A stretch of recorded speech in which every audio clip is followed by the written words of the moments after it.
Hey, what's going on, guys? Christian Hannahar. Welcome back to Vampire Month on CHH. Today's review is one that I would have been the most looking forward to doing, quite frankly. I didn't know when I was going to do it. I tried to plan these out in terms of which ones I was going to review and make some sort of a sensible order, but, you know, sensibility is not really my strong suit, so we're just kind of doing them randomly. And I thought today's it's time. So there is a movie that I have avoided watching for years and years and years. That movie is called Interview with the Vampire.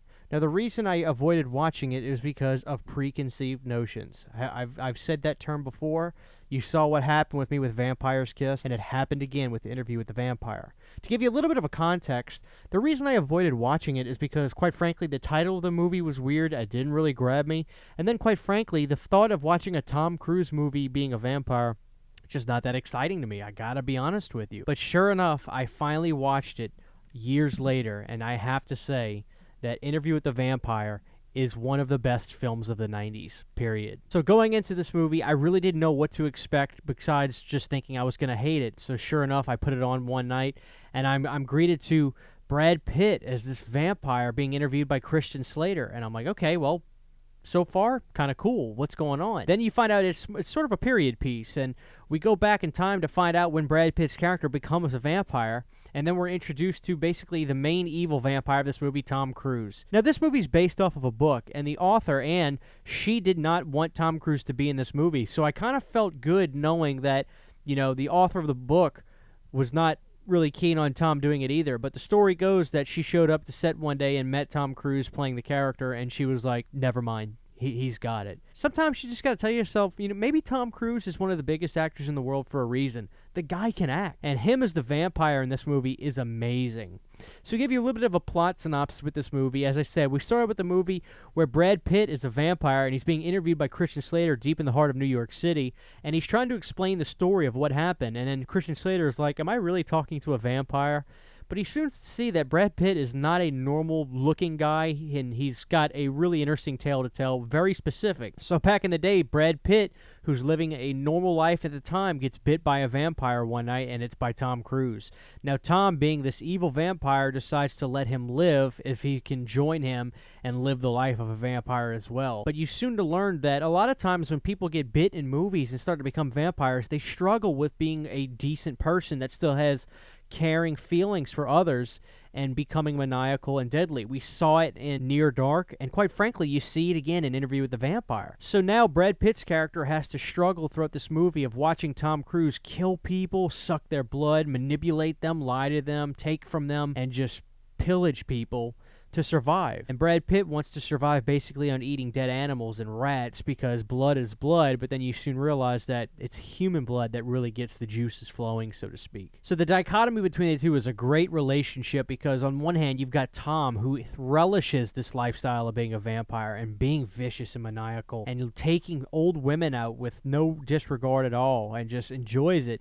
And Brad Pitt's the one that's like, look, I don't want to hurt people. I understand what I am is what I am. I'm a vampire, but I don't want to hurt people. And the relationship between the two is really great. I mentioned that this movie was a timepiece. Now, I got to be honest with you. I never was somebody that would want to go out of my way to watch timepiece movies. I've seen some that I've really loved, though, like Dracula, for instance, Bram Stoker Dracula, and a few others, but I got to say, this is one of the best timepiece movies I think I've ever seen. Interview with the Vampire just nails that era that they're going for. And it also takes place in Louisiana, which is really cool, being that I live in Louisiana. I felt the movie, so to speak. I felt that deeper layer, and it felt very authentic. The plantation houses and all that, really, really cool stuff. So as the story develops, as we're going back and forth, we see Brad Pitt doing the interview with Christian Slater in the movie, telling the story about being a vampire, and Christian Slater is more and more realizing, this dude's really a vampire. This is insane. And the story continues where Tom Cruise decides that he's going to bite a little girl and not kill her and make her a vampire. So now they have to try to care for this girl, but soon enough, this little girl starts to become maniacal and vicious herself, and Brad Pitt feels completely alienated. The story gets really interesting from there. I don't want to spoil too much, but the visuals of this movie were outstanding. The production design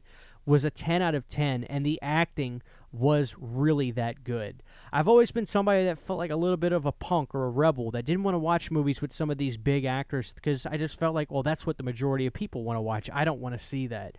I completely gave this film a bad review in my head before ever seeing it, and I'm so sorry that I did, because Interview with the Vampire is one of the best films of the 90s, point blank, period. I really think so. It's that good. There's only one thing about this movie I would change, and it's a silly thing, but at the very end of the movie, without spoiling anything, Sympathy for the Devil, the Guns N' Roses cover, plays. I would have swapped it up for the Motorhead version if we're going to play any version that wasn't the Rolling Stones. But other than that, Interview with the Vampire is compelling, thrilling, extremely well acted, and extremely enjoyable. This is a movie for the horror fan and the movie fan, period.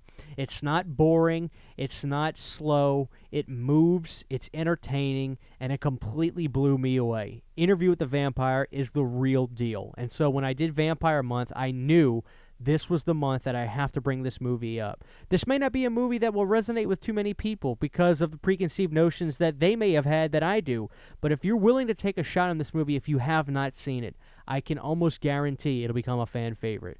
This is a movie I need a 4K release of. I don't know why or when this movie will get a 4K release, but if anything deserves a 4K release, it's this movie, trust me. So I hope that somebody eventually does that. So to wrap this review up, I gotta say, Interview with the Vampire is a 10 out of 10. It is the best vampire film I have reviewed so far. Really cutting it close with Near Dark. I could really go back and forth between the two. But in terms of 90s, this movie is one of the absolute best from the decade. Interview with the Vampire is the real deal. So if you've seen this movie, please let me know your thoughts on it. Let me know your thoughts before you saw the movie, or if you're a fan of the books as well.